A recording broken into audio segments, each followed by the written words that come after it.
All right, Yasi, I think we are ready to go ahead and get started. It's about 4 after, so I'll hand it over to Yasi. Good morning, everyone. Thanks so much for joining us on this dreary Wednesday. If you get a chance to go outside, it is balmy, so that is the best part of today, I think. If it gets away from me, I hope that everyone is able to enjoy some holiday time with their families next week. Family and friends are how I recharge. So if it gets away from me, please enjoy that time next week. Joe Palatine serves as Gold Chair with me here for CPYD, and he will be joining us in a little bit. So he will get on and be able to review some information regarding how the Trickster Gallery has been supporting on CPYD. So for those of you that I've not had the chance to meet, my name is Yasi Delgado. I serve as co-chair with Joe for CPYD. It has been a number of years now. And I also serve as the Student Services Director at Schaumburg High School within District 211.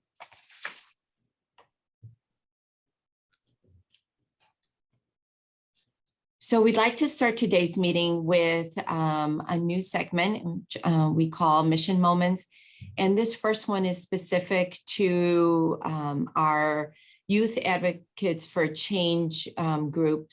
And the leadership in those groups has been tremendous and growing in the video. And also today we have joining us Lucia Lynn and Arya Shah. Lucia is from Fremd High School and Arya Shah is from Conan High School. So welcome, ladies. And again, like to start with that student voice. And if Marion, you can go ahead and play the video.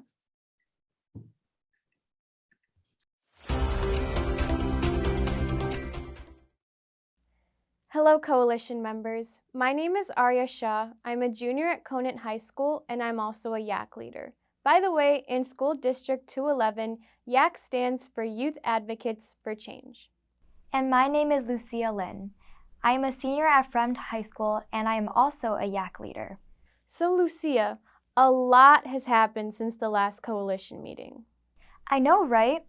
I finished all of my college apps. I took 34 AP exams. I made 115 TikToks.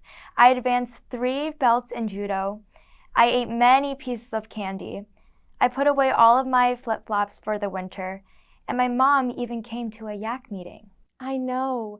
Your mom was actually our first ever sector celebrity. That's right. And once a month, the Youth Advocates for Change will be inviting a coalition member to our YAC meeting as a sector celebrity. Hey, Lucia. Yes, Arya? Maybe you should explain what a sector celebrity is. Oh, of course.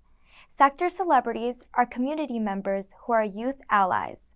They are people who make our community better for everyone. Many of them are here at this meeting right now. That's right. So if any of you get invited to a YAC meeting, be sure to join us and know that we simply want to learn from you and say thank you. You know, Arya, kidding aside, a lot has happened since the last coalition meeting. I know, right? Conant High School, where I attend, held a hugely successful mental health fair, and we even had a YAC table there. We also just had our first in-person YAC meeting since February of 2020, just a couple weeks ago, and 25 students attended. I also heard that YAC students passed out prevention materials at the local trunk or treats, reaching over 600 carloads of people. And important work happened all over in our communities. Trickster Cultural Center hosted the Mobile Museum of Tolerance, and both the Elk Grove and Palatine Police Departments hosted Drug Take Back.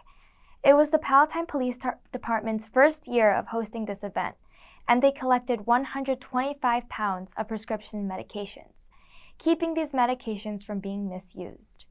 And there is so much more. You make a good point, Lucia. There is no way to share in our brief news report today all of the impactful things that have been done in our communities. But if you think about it, that's one of the things this coalition meeting is for. Hearing about the good that we are doing together. So, CPYD Coalition, we want to say thank you. As students and as a community, we continue to face challenges. We are back in school, but the pandemic continues. People we care about are struggling. Uncertainty is everywhere, but we know you are here, and it matters because it takes a coalition. It takes all of us to create a safe, healthy, supportive, and productive community. Thank you so much for being here. And now, welcome to the CPYD Coalition Meeting.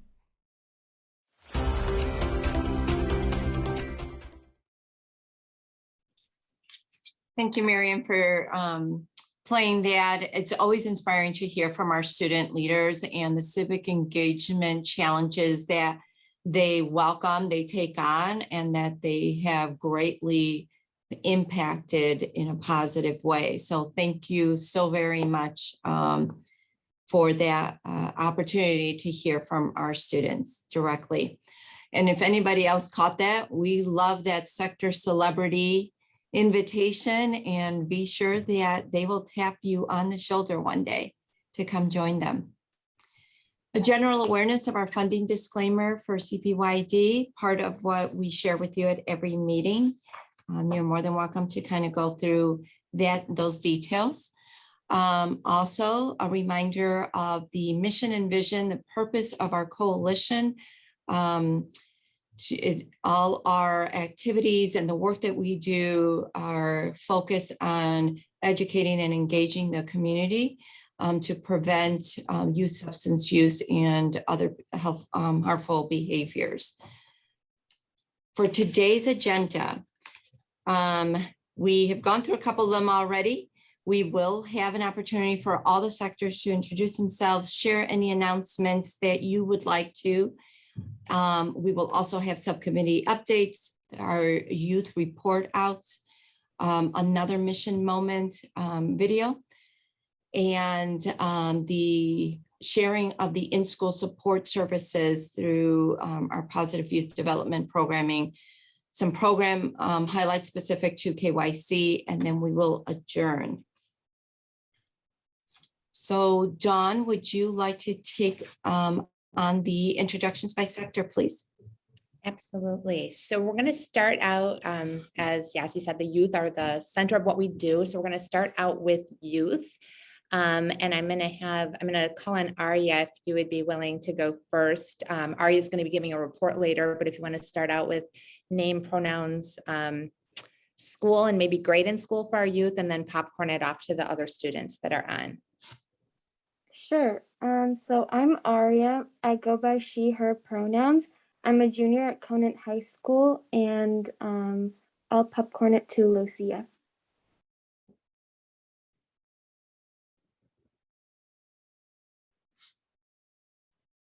Aria, I think Lucia said she had to be in the library and couldn't. I don't know, Lucia, if you want to introduce yourself in the chat, and then maybe Aria call in a different student. Okay. Is Natasha here? Yeah, hi. Let me turn my camera. Hi, my name is Natasha. My pronouns are she, her, and I'm here with the Kenneth Young Center and the Youth Advocates for Change. Oh, and I'll popcorn.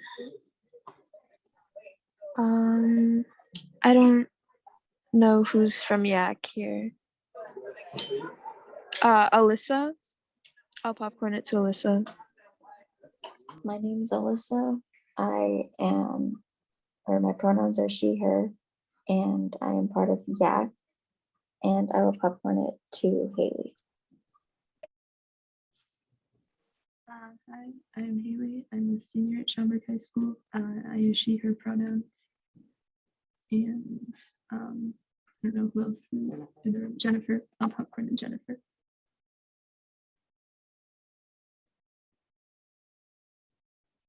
Yeah, go get coffee. I screwed up one of, I knew I had a coalition meeting. I thought it was at 12. My Jennifer, she, her. I'm a senior at Schaumburg.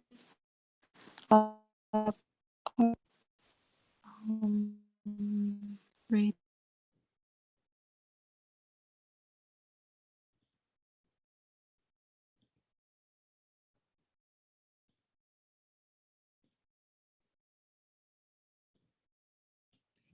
Do we have any other students on that have not introduced themselves yet? Hey, Dawn, can we make sure the students type at least their first name and their school in parentheses in the chat? Because I think the audio went out for a second. So that way we can capture it, especially if they have to hop off before the period ends. Perfect. Thank you. Yes, students, if you could do that. And then let's go ahead and move to the school sector. Anyone who is here from the school sector, if you want to go ahead, share your name, pronouns, school, and then also any updates or announcements you want to share with the group.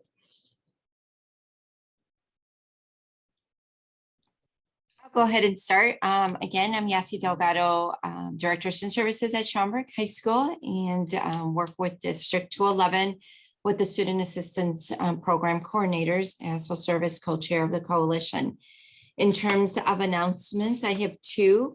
One, if anyone is interested in being a teacher assistant, or if you know of people that might be interested in that position, we are looking for candidates to apply. They would have to fill out the District 211 job application online and have 60 hours of college credit. We are looking for people who have some type of core subject background, whether it's science, math, English, social studies, language, but are looking for people who have other experiences, other backgrounds. If anyone is interested in learning more, they are welcome to reach out to me. And the second thing is that I recently attended a Boys and Girls Club meeting here in Schaumburg on Civic Drive, and we'll be extending an invitation to members of that organization to learn more about the coalition. But the Schaumburg Teen Center is open and thriving for 7th through 12th grade students. They offer game rooms, homework, help, outdoor recreation. They are also working with District 54 and District 211, early stages, to not only advertise their offerings after school, but to look at how they can support our parents in other ways. So for example, they are looking at possibly providing transportation straight from the junior high or high school to the Civic Drive location and then home. As parents have always indicated that transportation sometimes is the biggest hurdle to go through. So again, we hope to have a member of the Schaumburg Teen Center join us in future meetings. And if anyone would like more information, Terry McHugh and myself were at that meeting, and we can share the flyers and more details. Yeah, see, would you tell me the title of that job at 211 again? I missed it. We have teacher assistant positions. They call them TA positions, and they do different things within the building. So they could be associated with a specific program or department. So we have a few different positions.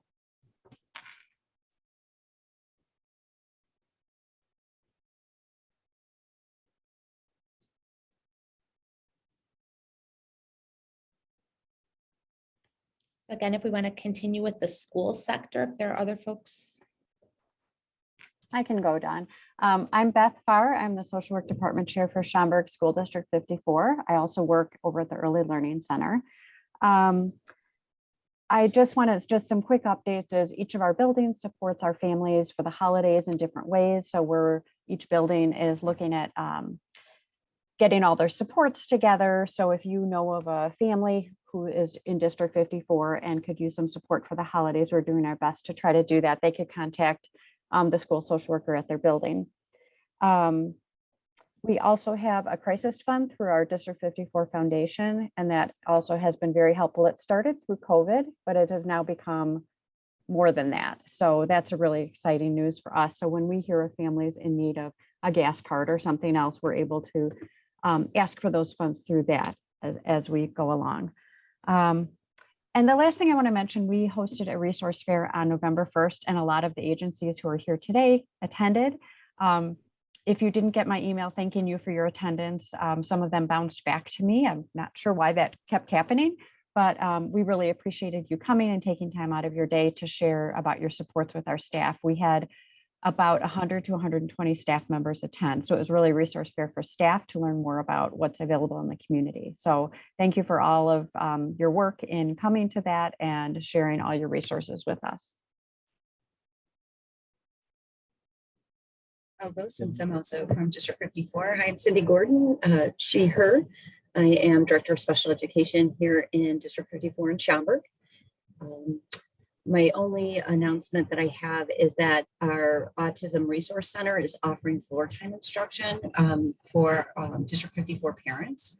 So that's something that's come out. Thanks to Beth for hosting our resource fair. So we've had a lot of community connections. So thank you for attending it as well. I also want to make everybody aware Liana Patterson is our new psych department chair, and she'll be joining this group moving forward as well. So I wanted to, she's not able to come today, but she will be at our next meeting. So I'm looking forward to her joining our work here. Thank you. I'll go next. Ray Galarza, I'm school social worker at Elk Grove High School. My pronouns are él, he, and him. I don't know if we have, I guess I could probably do the updates when I get to the YAC. I can go next. My name is, excuse me, my name is Danielle Casamasimo. My pronouns are she, her. I am a counselor at Schaumburg High School, as well as the Student Assistance Program Coordinator. One announcement I have is on Tuesday, November 30th, we will have our 4th session of our Parent Academy. So I can put the link in the chat if you'd like to learn more.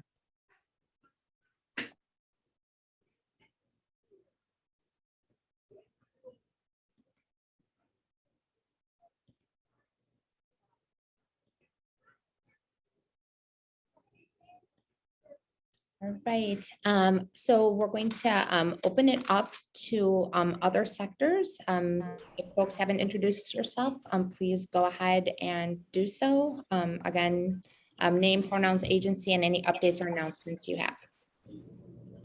I'll go because as some of you know, I'm going to have something in a minute. My name is Brian Freeman. I'm the chairman of the board of Northwest Compass. We are located in Mount Prospect.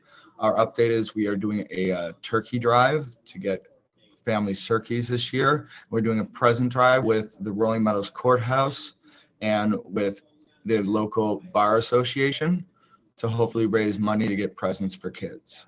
So if anyone knows any kids, please feel free to contact me. As some of you probably know, I am actually an attorney when I get paid. And shockingly, I'm in court also. So I'm going to be in, I'm not going to be as vocal as I can be until I'm finished court. I'm very sorry. I kind of thought this 9 a.m. court case would end by 10:30, but court does what it does. So I'm sorry. If anyone has anything legal or anything else, and I'm not paying attention, I'm sorry, I'll come back to it and I'll be happy to ask. So thank you, Dawn.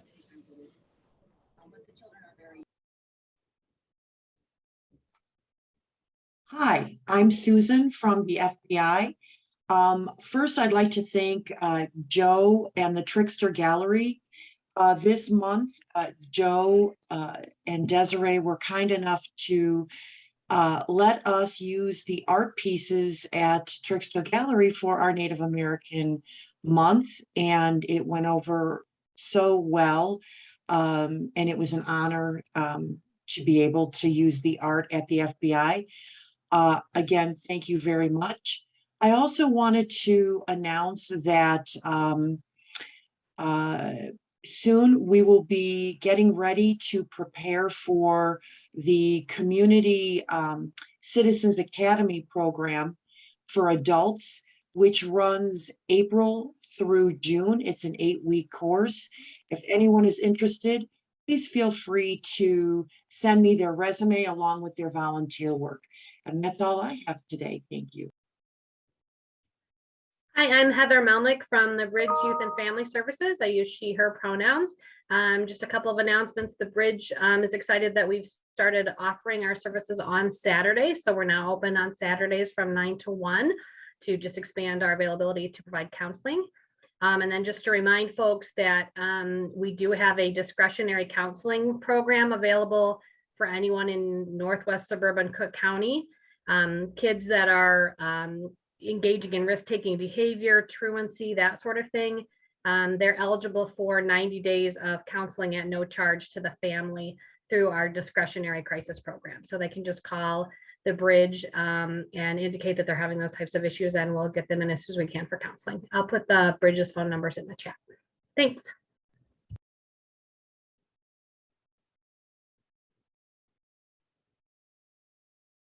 I guess I'll go.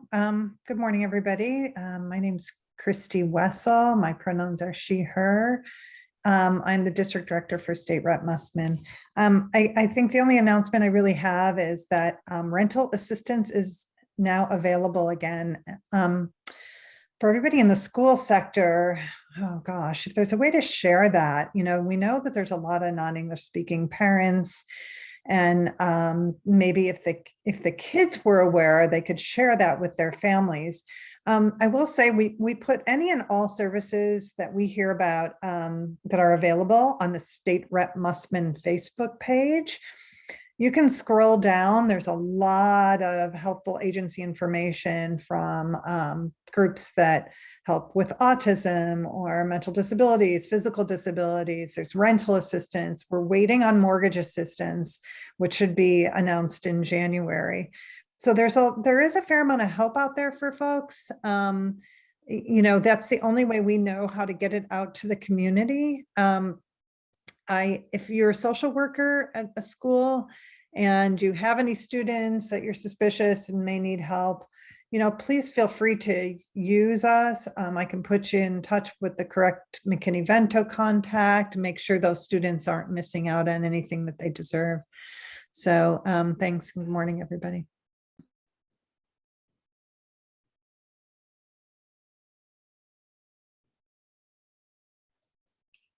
Hi, good morning. Ken Costello. I'm with the Illinois National Guard Counter Drug Task Force. And the only major announcement I really want to second with Joe and the Trickster Art Gallery and the presentation that they did at FBI. I thought it was incredible, and it got a lot of great reviews. So I just want to make sure that his name gets out there. There will be a second version of myself coming to join the coalition. His name is Sergeant Patrick Deweese. So I'm hoping to get him more involved as we go forward. But that's all I have today. Good morning.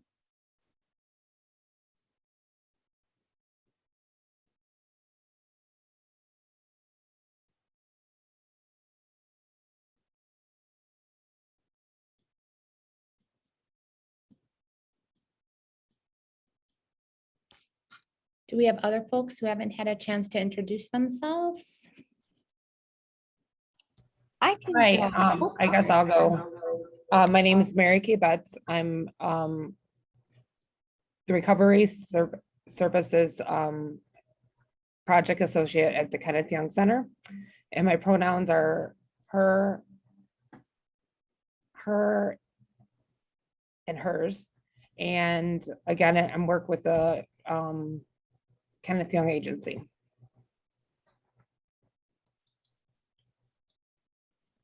Hi, my name is Rachel Stewart. I am my pronouns are she and her, and I am a prevention education specialist with the Alliance Against Intoxicated Motorists.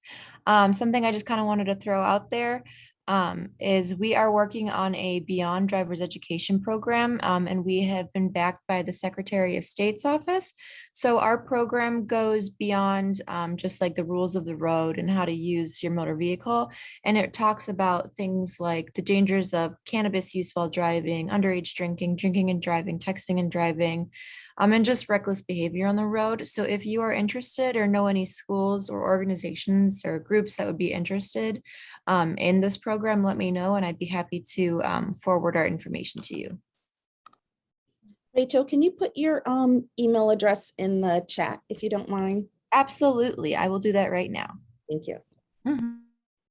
And just Dawn, I'm for Kenneth Young Center, we're a large group. So Dawn, if you want to scroll through the chat, I'm not sure if there's anyone else. Yep. Yeah, there's non-staff. Yeah, I think there's a couple people. Chinghua, I don't know if you're able to say hello to us. I think you're joining us from your workplace. Oh, I don't know whether you can see me or not now. Since I'm in the middle of my experiment, I'm in the lab, so I will turn off my video. Can you hear me, please? Yeah, we can. Oh, okay. Yeah, my name is Qinghua Li, and I'm Lucia's mom. Oh, I'm presenting the parent sector, and I spoke with Yak as the sector celebrity last month. I advocate for healthy parents-children relationships, and also the importance of mental health to the Asian community. So actually, I'm a volunteer for my Asian community. I helped many Chinese parents and also Chinese kids regarding their mental health. So this is the first time I joined the meeting, and I'm very interested to know more information, and I will see what I can do for our community. Okay, thank you.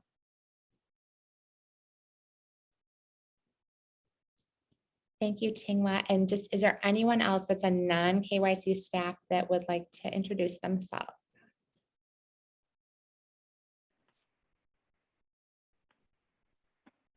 Hi, I'm Sylvia Kulig. I'm from the Bridge Youth and Family Services. I do work with Heather Melnick, so she did provide an update as far as the Bridge services and any announcements, but I am on the crisis team, so I'm a crisis intervention counselor. And I wanted to thank everyone for having me during this time. Welcome. Anyone else?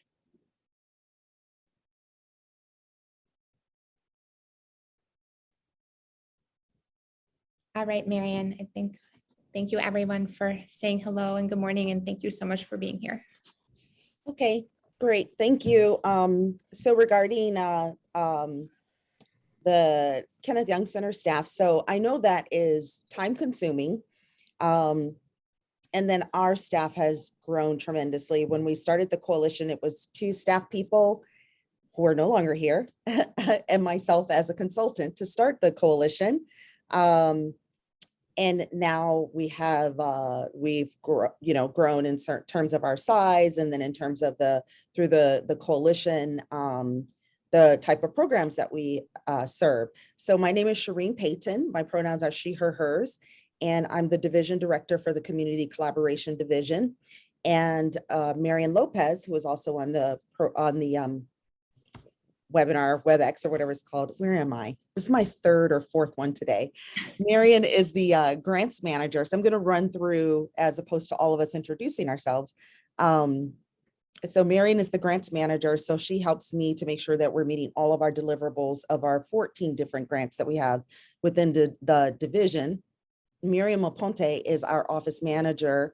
So she helps to keep everything lined up because some of the things overlap and have shared geographic areas. And then also Dawn Mass, who is facilitating the call today. She's the coordinator for the Drug Free Communities Grant, which is the main grant for this coalition, even though there are multiple grants that we have that this coalition oversees. And so then we have a number of managers. So we have Michelle Barron, who is over our substance use prevention, as well as our teen reach. So we have to update this.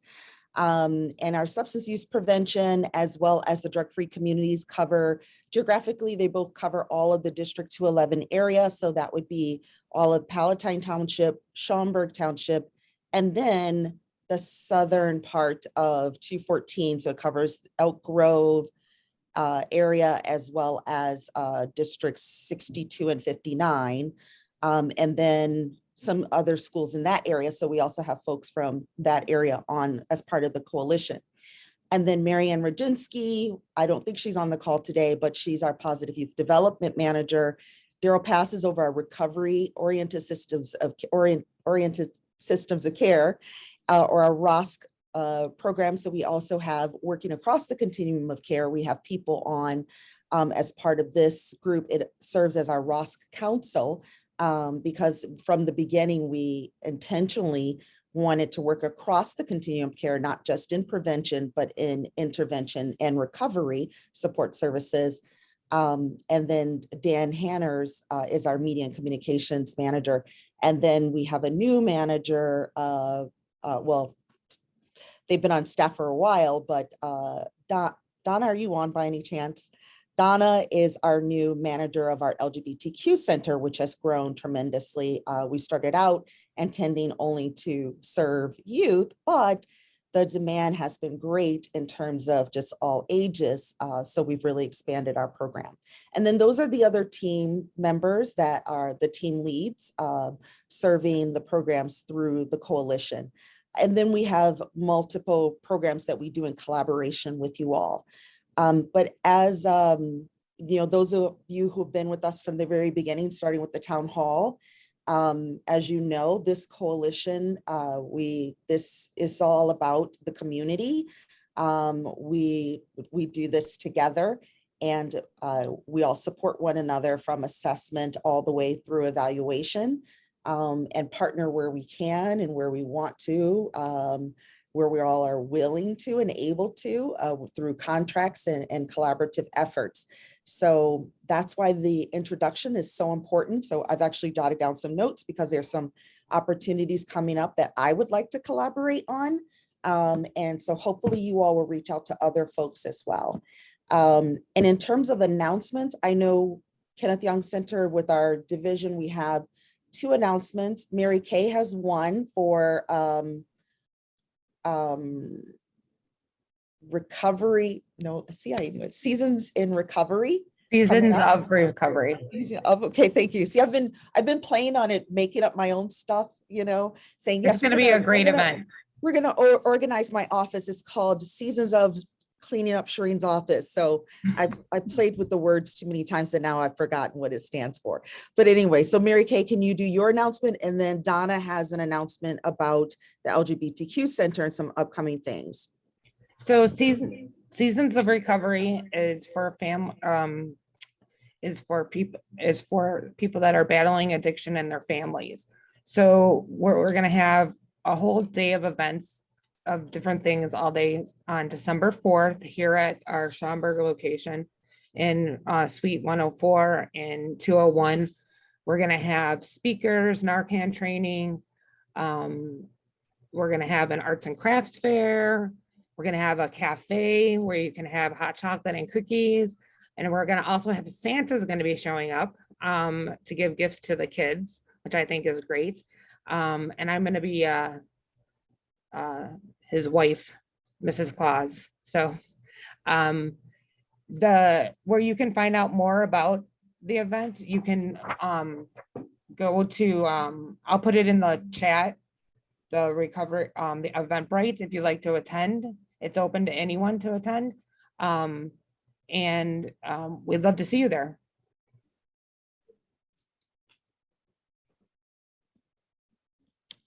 Great.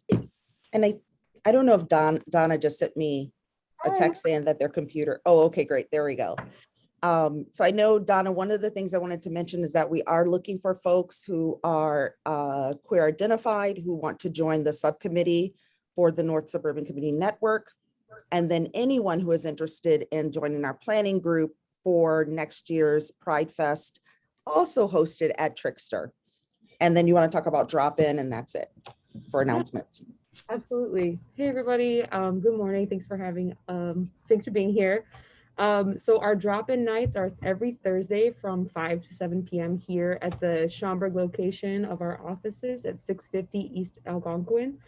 And they're really, really fun. It's a great opportunity for like LGBTQ youth ages 11 to 24 to meet other folks in the community, as well as get services. And we do special events. So tomorrow night, we're doing a makeup night, specifically for queer and trans folks, to teach folks how to get the looks that they're going for, to do their skincare. It's absolutely a life skill and a very affirming process for folks too. So we do a bunch of fun events. You can follow us on Instagram, Facebook, Twitter, pretty much everywhere. I don't think our TikTok is quite up and running yet, but one day, hopefully. to kind of see what events we have going on. As Shireen said, if you're interested in helping to plan the Northwest Pride Fest 2022, you can email me. My email is donnab@kennethyoung.org. And if you are queer identified and you are on this meeting, then you're absolutely invited to join the NSCN North Suburban Community Network. It's our coalition essentially to do like queer service providers providing services in our area. That was redundant. That's okay. I put an S on ages, so that's all right. Okay, Marion, back to you. I think we're all set. Yeah, thank you for the introduction. We're gonna go ahead. I think Yasi was gonna go through the list of our, let's see here, our Coalition Executive Committee. If you want to go through that really quick, Yasi. Hey, Marion, really quick. Aria is giving the YAC report and she has to jump off shortly. Could Aria please give that report and then we could come back maybe and go through the subcommittees? Yeah. Well, basically with the executive committee, I mean, these are the people who are involved in the coalition. Just want to put those names out there. But yes, we can definitely move to the youth report out. Sorry, give me a second. Go through all the slides. Okay, go ahead, Aria. Thank you. I'm really sorry. Just to reiterate, thank you for being here. My name is Aria Shah. I'm a junior at Conant and I use she, her pronouns. As Lucia and I mentioned in the welcome video, so many things have happened since our first meeting. So for example, on October 20th, we had two firsts. Number one, it was our first in-person YAC meeting since February of 2020. We had 16 participants in person and 11 students on Zoom. And that day we also had our first ever sector celebrity, which was Qinghua Li from the parent sector. She attended and shared her experience of coming to this country from China. And we were all really inspired by her story of being both a successful professional and a mother. And we also learned from her the importance of mental health and self-care, as she talked about the Asian parent support group that she helped form and how that was really important to her. Related to this, at our in-person YAC meeting, we took time to support each other in small groups, and we did things like share our highs and lows and check in on each other. We'll continue to do this at each time we meet, and we're actually meeting in person today. Also, since our last meeting, many YAC students were seen volunteering in our communities. We volunteered at the Hanover Park and Schaumburg trunk or treats, putting together and distributing prevention materials for over 600 carloads of people. Volunteers worked at the Schaumburg trunk or treat in the pouring rain. YAC students also volunteered at the Trickster Cultural Center's Dia de los Muertos. We also created a new coalition welcome and intro videos, and myself and others, including Dawn, tabled at the Conant High School mental health fair, passing out water bottles, stickers, souvenirs, and just spreading knowledge about our D211 YAC. In our advisory capacity, 35 students from Elk Grove High School and the D211 schools took a gambling prevention survey, and the feedback will be used to ensure that prevention materials speak better to youth. And then in the future, these are some things that we're looking forward to. So first, we're talking with Elk Grove High School's YAC about the possibility of having a December event that would focus on both positive mental health and gambling prevention. And it's really important, obviously, to prevent gambling because it is a contributing factor to youth substance misuse and suicide. We are also looking forward to sector celebrities coming to both our January and February YAC in-person meetings. We are looking forward to two leadership events, the Sebrin Goodman Teen Institute, and some of us might get the chance at the Community Anti-Drug Coalitions of America's National Leadership Academy.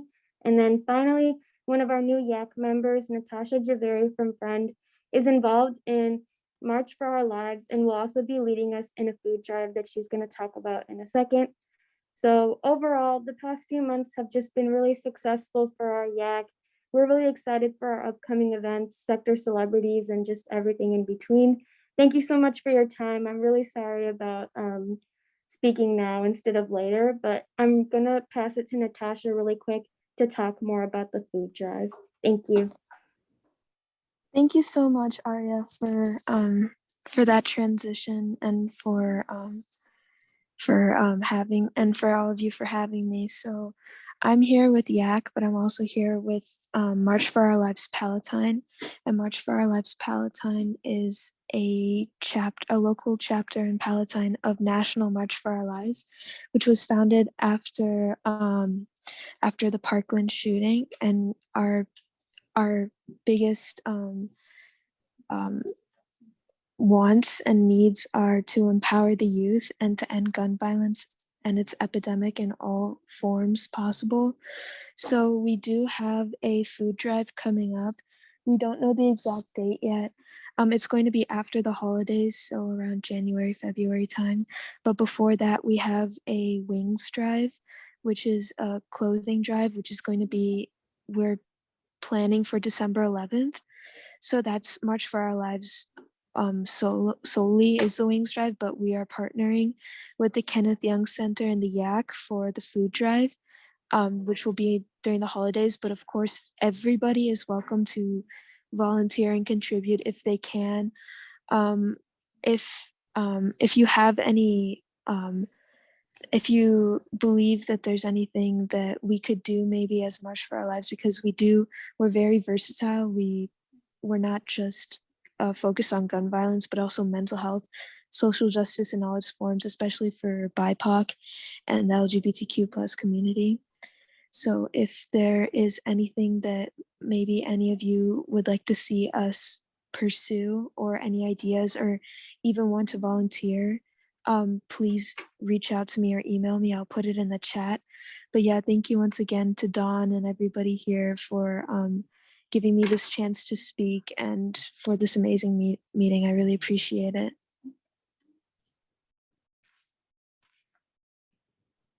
Thank you. It sounds like you're doing some great work. We appreciate it. Yes, thank you for your time, and no worries about moving the update over. We're glad to have you. Let me go back. Okay, sorry, go back here. So I believe our next section is going to be yes, the subcommittee updates. So we have quite a few subcommittees that are part of the CPYD Coalition. These are smaller groups that have, either a targeted focus based on service area or like specific initiatives. So we always invite people to join these smaller groups, as that's where the majority of the day-to-day work gets done in terms of planning and helping us with the our programs. So if you would like more information on any of the subcommittees, you can email Dawn. We have a couple positions open with our executive position, with our executive subcommittee, our vice chair, treasurer, and recorder. We're looking for people for those opportunities. And yeah, we have our upcoming dates here for Positive Youth Development Subcommittee, which serves Hanover Park, North Suburban Community Network that Donna and Shireen mentioned earlier. And then Ray is going to be providing us with an update on the activities and what's going on with the Elk Grove Township Subcommittee. If you want to go ahead and do that right now, Ray, that'd be great. I'm so sorry. I did not take notes to present out. I know I said I was. I apologize. I could talk about the YAC and the Elk Grove Township stuff, and maybe on what's up on Saturday. So, well, for the YAC, what we are doing is, and I think I've said this before at the last one, but we are focusing on our YAC. So anything that has to do with supporting anything from the grant from the YAC. We are prepping for our Operation Snowball, which will be February 26th. So we do trainings for our teams about twice a month. And our big thing that we did, which came off of attending the CGTI in the summer, our action team came back and stated that the number one thing they wanted to do was connect with our staff, because they didn't feel that our staff was connecting to the students. So they actually presented at our Institute Day back in October, and they basically presented in a way to explain to them this in a positive way without saying, we don't feel heard. But that's kind of like where they were trying to go with this and explain. And it was very well received. So our actual, it's called a Reach and Teach. And our first actual presentation to the teachers is going to be on December 8th. No, I'm sorry, the first Wednesday in December. Sorry, it'll be in the morning. We have an hour where teachers are here but not teaching yet. So during that presentation, it's going to be run by our students, and the students are going to give the teachers examples about icebreakers, how to run even like a small circle, situations like that. And also in our at our mobile homes on Saturday, so November 20th, we will be doing distributing our codes that we've been collecting for a while now. So that'll be from 10 to 2. And then from 2 to possibly 4, there will be a presentation, a parenting class for kind of like strategies with kind of working with our students after the pandemic, and the lack of socialization that they might have after not really being around people for a very long time. And those are the updates. I'm sorry, I'm missing probably a bunch as well. No worries, thank you for that. So the next subcommittee update was going to be from the Data and Strategic Planning Subcommittee. There's our next meeting date on December 8th. John Wiley, I believe, is with us, but let's see here. We were gonna, so the original plan, I guess, was to go through our coalition assessment survey that we conducted at our September meeting. But we're running a little bit behind on time. So with that, instead of going through all the slides, we're just going to go through a couple here. Let me see here. So basically we had 13 respondents, and I'll go ahead and send out these slides with the results to everybody after the meeting, so you all have access to them and can, review them on your own time. So I apologize for that. But basically, we're still looking for responses. I'll also send out another survey link. We want to get as many people responding as possible so that we are able to make sure that we have representatives from a wide variety of sectors and communities that the coalition works with. So let me see here. Let me just skip over all this right now. So yes, in terms of the capacity building activities that a lot of people responded that they wanted to hear more information on, or they wanted the coalition to conduct, had to do with themes around acceptance, youth wellness, obtaining interns and mental health for youth and families without insurance, Spanish speakers especially too. And then emphasis on coalition basics would be beneficial, inclusivity and cultural awareness, more information on the intersectionality of violence and oppression and sexual domestic violence and youth violence prevention and social emotional learning and skills, and supports for families and professionals about supporting and perseverance amidst the pandemic. And then one additional comment, thank you for all you do to support the community. So these were just a little bit like a brief little summary of the kind of feedback that we were looking at with the coalition survey. So I apologize again, just because there's a lot to go through. And so we want to make sure that we get to the later part of the meeting. So I'll go ahead and send these out so you all can take a look at them on your own. I'll send out a link to the coalition survey. If you haven't participated, we really are looking for more responses. As I said, we only received 13 out of, a large group that we have. So it's not really representative of the whole coalition. And yeah, and if you have any questions or ideas in terms of activities you'd like to see us be involved in, or capacity building topics or whatnot, please let us know. Okay, so moving on to continuing our youth report outs. Youth Advocates for Change already did that. And you already did the YAC. Are there any students from EG YAC that are on the call that wanna? No, I'm sorry, I wasn't able to get any today. Okay, no worries. And then here's information about our Rainbow Room YAC. Their flyer, they're meeting on Zoom every other Tuesday. Okay, so, and with that, I'll move on to playing our next mission moment, which is a wrap up of our LGBTQ Center's Halloween Spooktacular event. That was a huge success. So here's the video. Enjoy.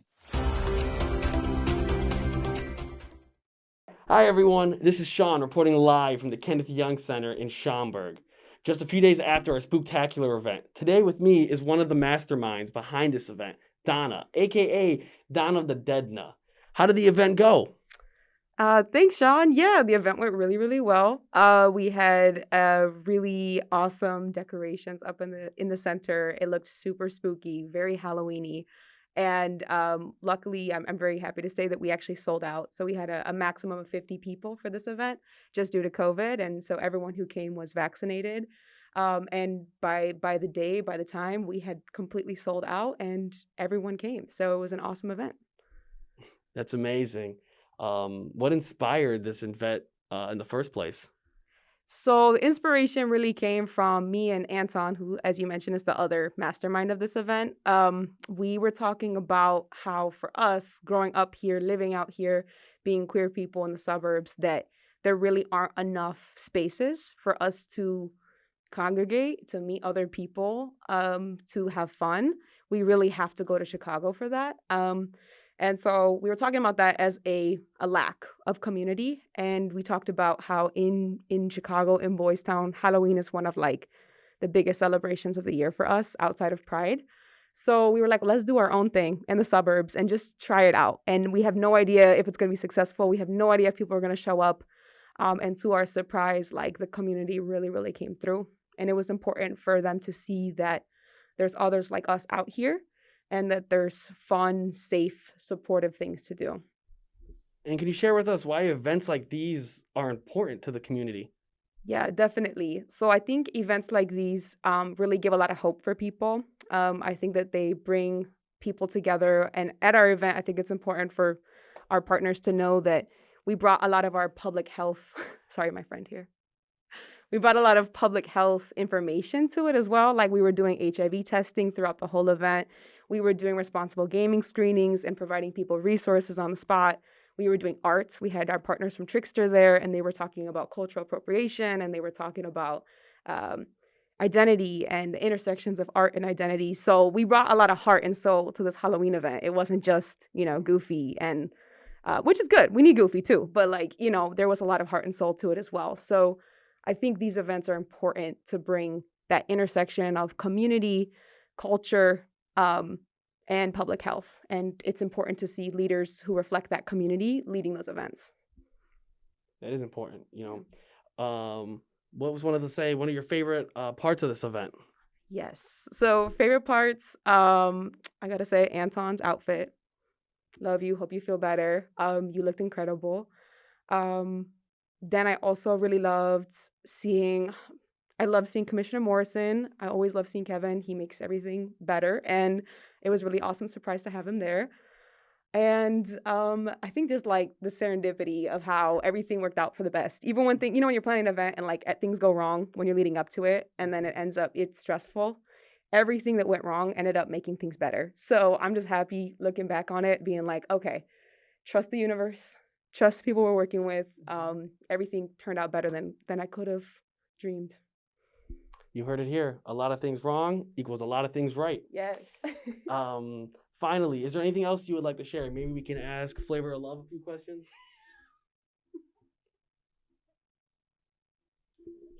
Inspiring. How do I top that? I mean, that was really good. That was really well stated. I flopped over Flavor of Love.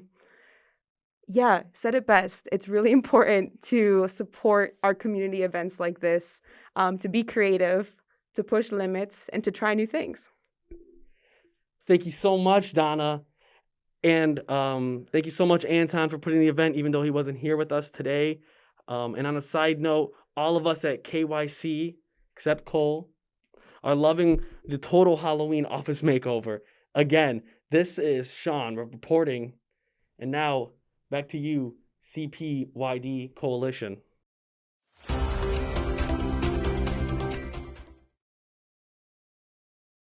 And now to the bulk of our presentation, or not the presentation, but of our meeting today. Marianne Rajensky, manager of our Positive Youth Development programs, is going to be walking us through this section.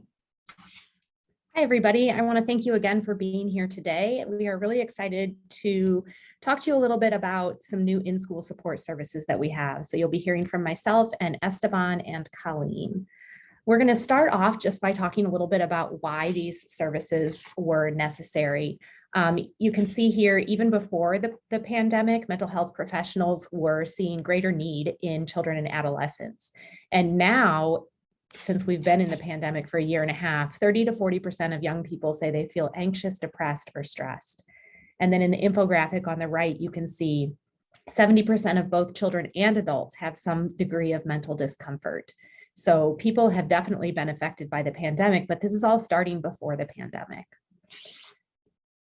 A couple of other things that have happened recently: the American Academy of Pediatrics, American Academy of Child and Adolescent Psychiatry, and Children's Hospital Association have joined together to declare a national state of emergency in children's mental health. So just more reason to have some additional supports in place, along with the American Psychological Association has made a public apology to people of color for their role in promoting, perpetuating, and failing to challenge racism, racial discrimination, and human hierarchy in the United States. These things, are going hand in hand, as we've heard them talked about the dual pandemics. So everybody is going through a lot right now, and it is definitely affecting children and adolescents. We're going to start with one new school project we're doing, Morton Grove School District 70, which is in Morton Grove. This is a one-building district. They serve preschool through 8th grade students, approximately 850 students in that building. This district approached Kenneth Young Center in late spring, expressing that they anticipated student struggles coming back into the school, especially with social emotional learning type things. So that's when they decided to partner with us. We have 2 full-time staff in that school building Monday through Thursday each week. We started that September 1st. Those staff are leading 21 social groups ranging from 1st to 8th grade students. In those groups are about 110 students. So that means that every week they're seeing about 12% of the student body. They talk about things like mindfulness, social skills, boundaries, and emotional regulation. And they recently polled their 7th and 8th grade students to see if the students were enjoying the group, what they liked, what they disliked. And they found that 83% of those students indicated that they would like to participate in group again next semester. In addition to the groups, those 2 full-time staff have seen over 15 students in individual support meetings. So if a student is at recess and has an argument with a friend and is really upset about it, they're able to go see these 2 staff people and talk through that. And the staff is able to really offer, just really listen to them and talk them through some of those same techniques and skills that they're learning in the group. I think I have a couple success stories there, which you can go ahead and read. Basically, there's one 6th grade group that really just has thrived in this space, so much so that not only do they come to group each week, but then that day they usually come back during their lunch just to eat lunch and enjoy the space. And then there's one 8th grade student who they see pretty often on an individual basis. And that student is also in group, and they've really seen improvement in that student being able to use those coping skills and other techniques. So that's very exciting. And now I'm going to hand it off. Oh, what's next in Morton Grove? Our staff will continue those groups next semester. They also are assisting the school social workers as needed. And then we will begin dialogue with the administration about next school year. And now Esteban is going to talk to us about a new project with District 62. Yeah, hi everyone. I'm Esteban. I'm the Community Collaboration Supervisor, and I oversee the Des Plaines School District's ESSER project. So this project kind of came about through previous collaborations with District 62 and the LGBTQ Center. And through that, we piloted kind of a early model of this program with some students last year. And then we moved forward with helping out more students, and we're currently working with 12 schools. So it's pre-K through 8th grade. So it's with approximately 4,500 students. Again, we're approaching early spring. And the district just expressed that they were already seeing significant absenteeism through remote learning, specifically with Black and Latinx students, and wanted to be proactive in helping students succeed in the 2021-2022 school year.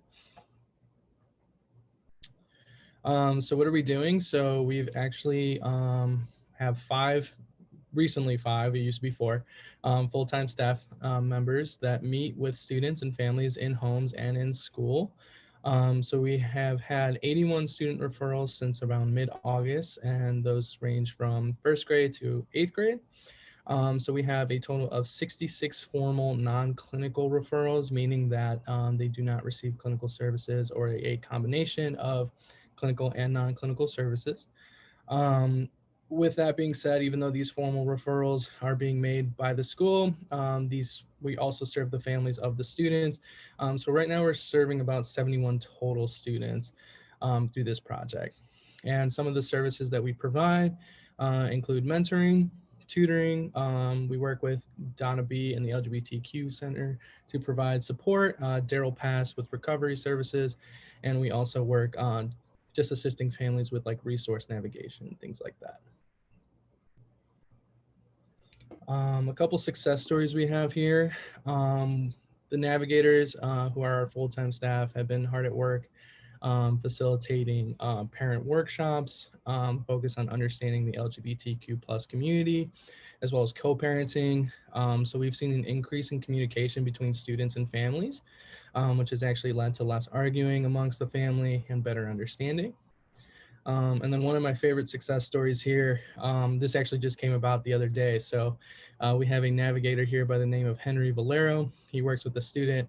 The student has been struggling with emotional regulation and was kind of having a bad day at school, but the student was told that he will be meeting with Henry after lunch. And the student became so excited that he jumped out of his seat and squeaked in excitement. I've never heard anybody squeak in excitement before, but it's a pretty cool thing to say. I told him he could put that on his resume, but it completely snapped him out of the negative space he was in. So these are kind of the impacts that we're having in these students' lives.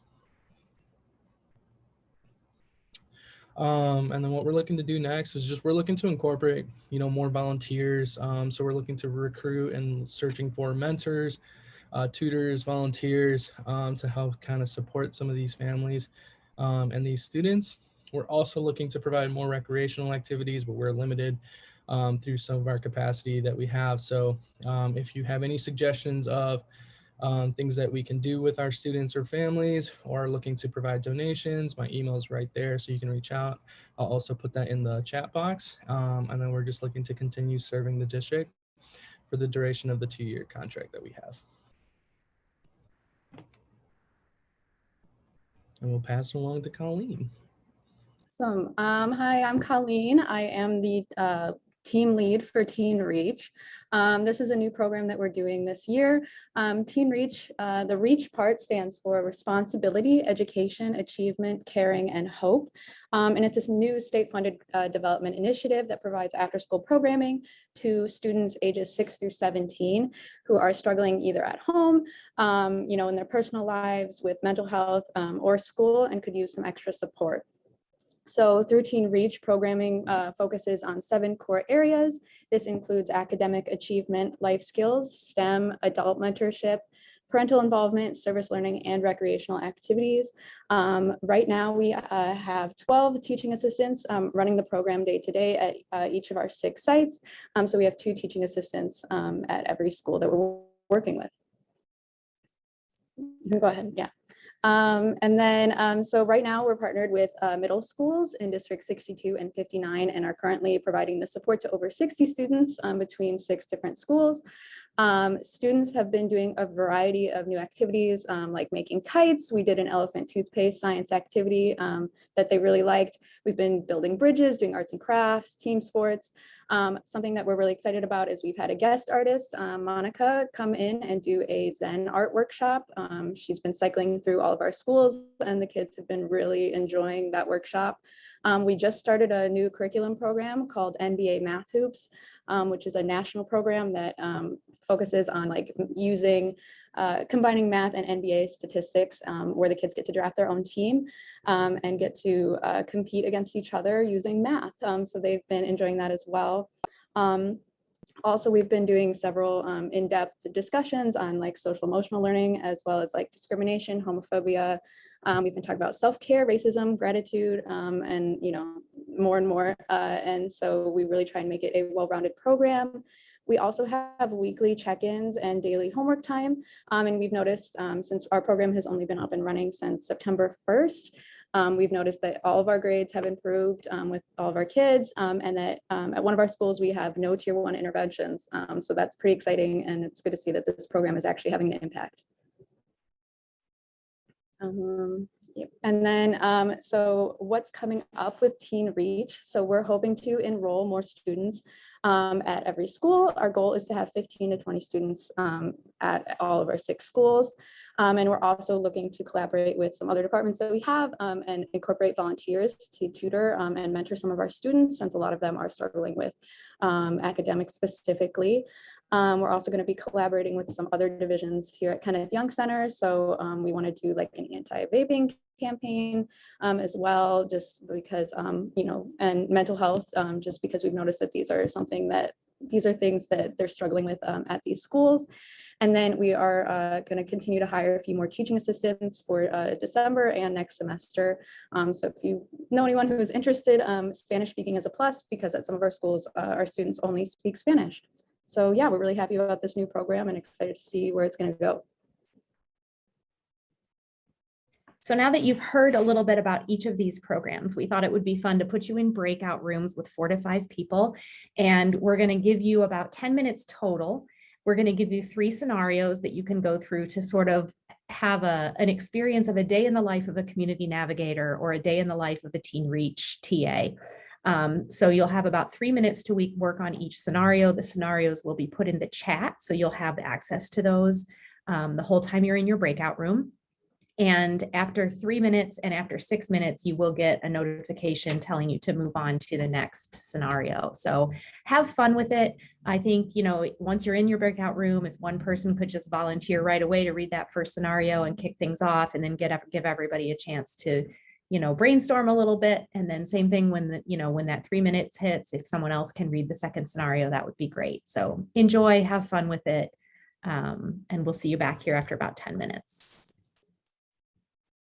Hi, everybody. As you're coming back, I just want you all to start thinking about what you just processed. And if there's anything anyone would like to share, I think we can just go ahead and unmute yourself. And, if there's any thoughts you had during that, any struggles, anything you want to share at all about that activity, go ahead and unmute yourselves and share.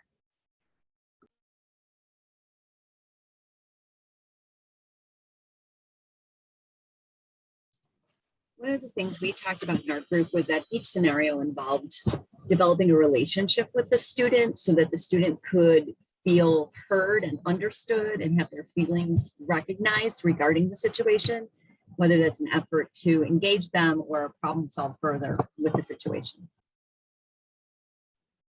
That's a great point. I love that. Anyone else?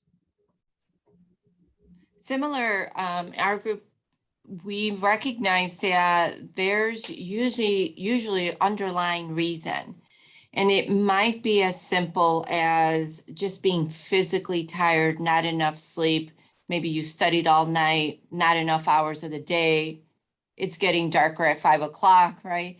But that there could be a more serious underlying reason, and that there needs to be an awareness of that and an interest in investigating what that might be and how and what kind of supports that student might need. Right. Another excellent point. Thank you. Anyone else want to share? Feel free to just unmute. One thing that that we highlighted a bit in our discussion, which is just reiterating the importance of having these types of collaborations and meetings so that you are aware of what other resources are there. And, you know, name with a face is just such a good thing. And so that if it reaches the point of a student needing those additional supports, knowing who you can connect them to, who the family can, you know, be supported by, and that kind of thing. Great. Thank you for sharing that as well. I really appreciate all of you walking through this day in the life exercise with us. And again, I think myself and Colleen and Esteban all put our emails in the chat. So if you have any other questions or comments, please feel free to reach out that way. Thanks so much.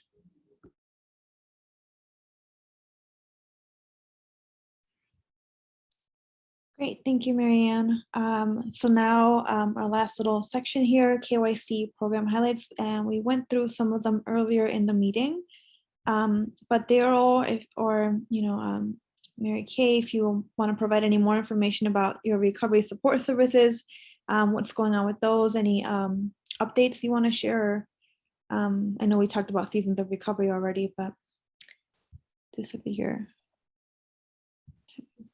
No, we just right now, we just have Smart Recovery. We're going to be incorporating family and friends at the beginning of the year with what we already have in place, which is Smart Recovery Adult, Smart Recovery Youth, Smart Recovery LGBTQ. We're also being very intentional with the naloxone training. We have 2 big trainings coming up in December. And so we're really just, excuse me, we're really just focusing on completing our last event of the year, which is Seasons of Recovery, and just looking forward to getting that done.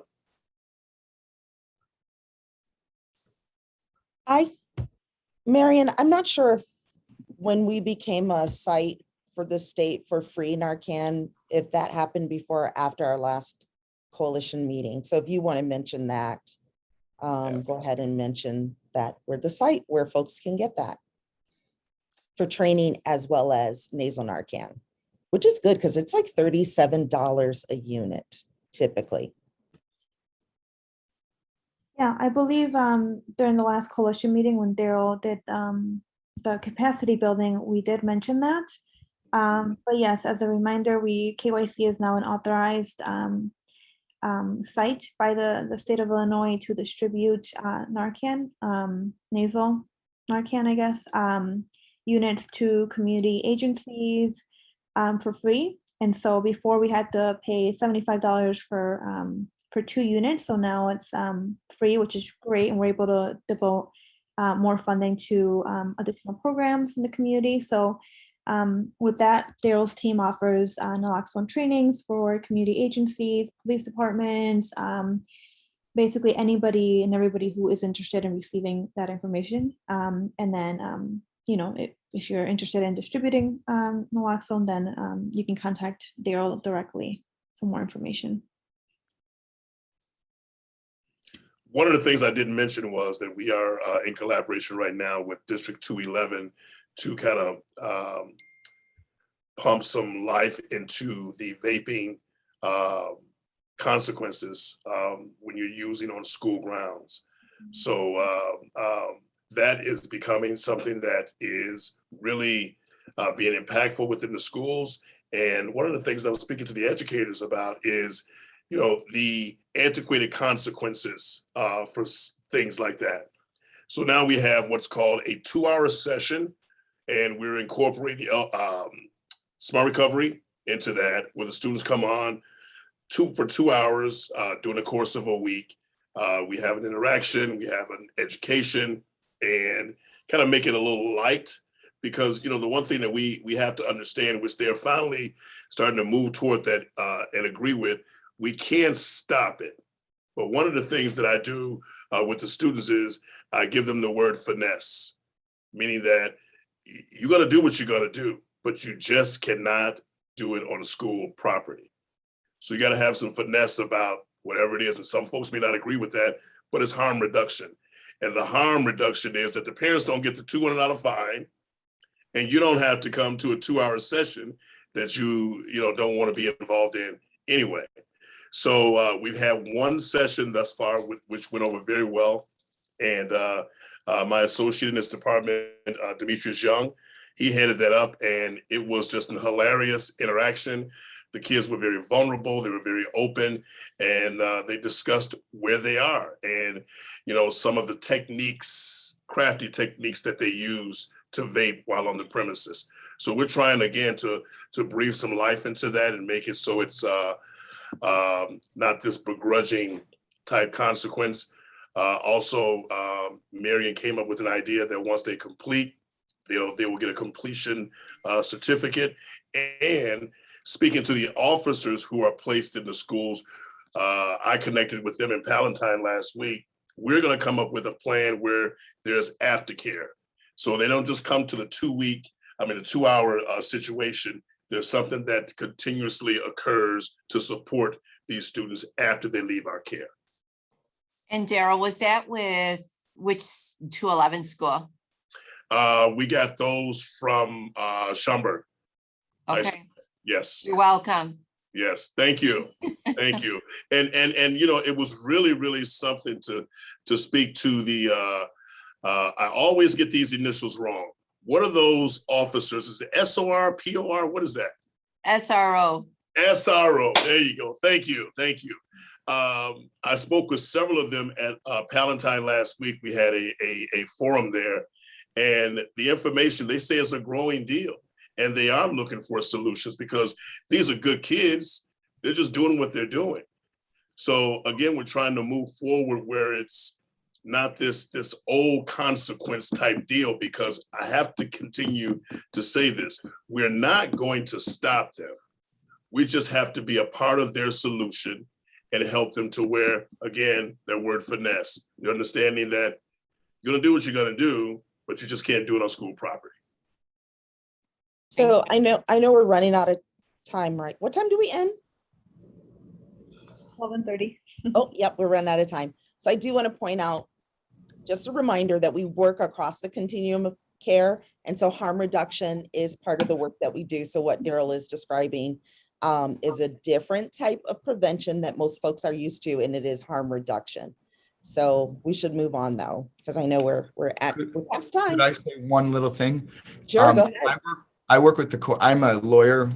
Sorry, obviously. I work with Rolling Meadows Courthouse Mental Health Court and a couple other programs, and I'd love to help you guys incorporate that into courthouses and other areas and get you access to resources through the courthouse. I'm going to put my email in the chat. Please feel free to email me in any way I can help. Sorry to interrupt. No problem. I think you and I emailed recently, Brian. We did. So just email me. I'd love to talk to you about it and see if we can help.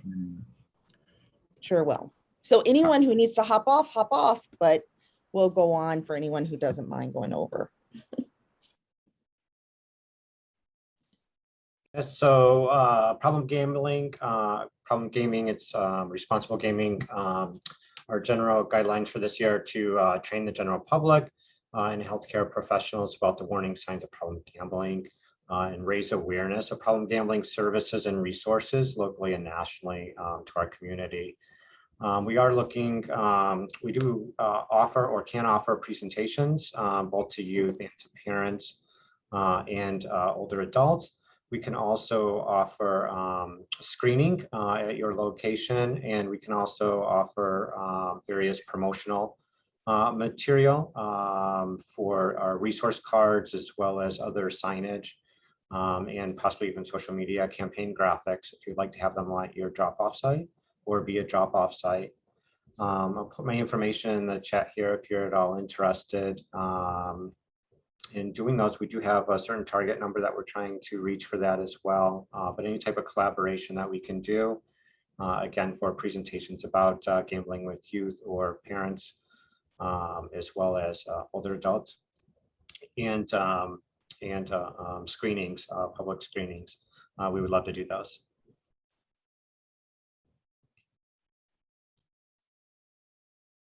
Hello, everyone. I'll quickly run through these updates. So with our youth prevention education, that has started back up again with District 59, Springwood Middle School, Elk Grove High School, as well as missing one, Streamwood High School. So again, it's 10 lessons. 5 of the lessons focus on social emotional learning skills. The next 5 focus on our drug units, drug prevention, how does drugs affect the body and brain. So if you have any questions about the curriculum, or if you're interested in implementing that at your schools, please send me an email. And then going over our 2020 Illinois Youth Survey, this school year is an administration year. So right now, all of the 3 middle schools at District 59 have registered, as well as Jane Addams from District 54, Chippewa Middle School from District 62, Hoffman Estates, Palatine, and Schaumburg High School from District 211. Registration is open. So for those other schools in those districts, we're trying to get them to register. And then surveying usually starts between January and then usually ends right before spring break. So if you have any questions about the Illinois Youth Survey, please send me an email as well.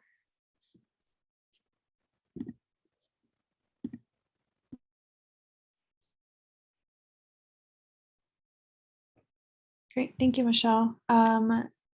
Yasi, Joe, are you still on the call?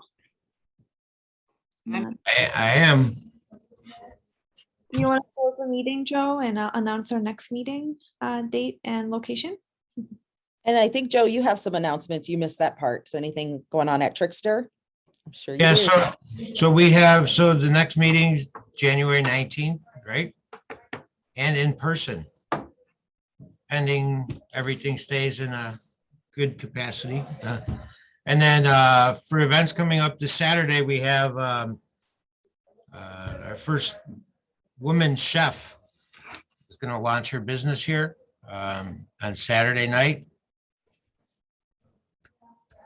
And I don't know, we've got a host of other things happening all month with different venues and doing presentations.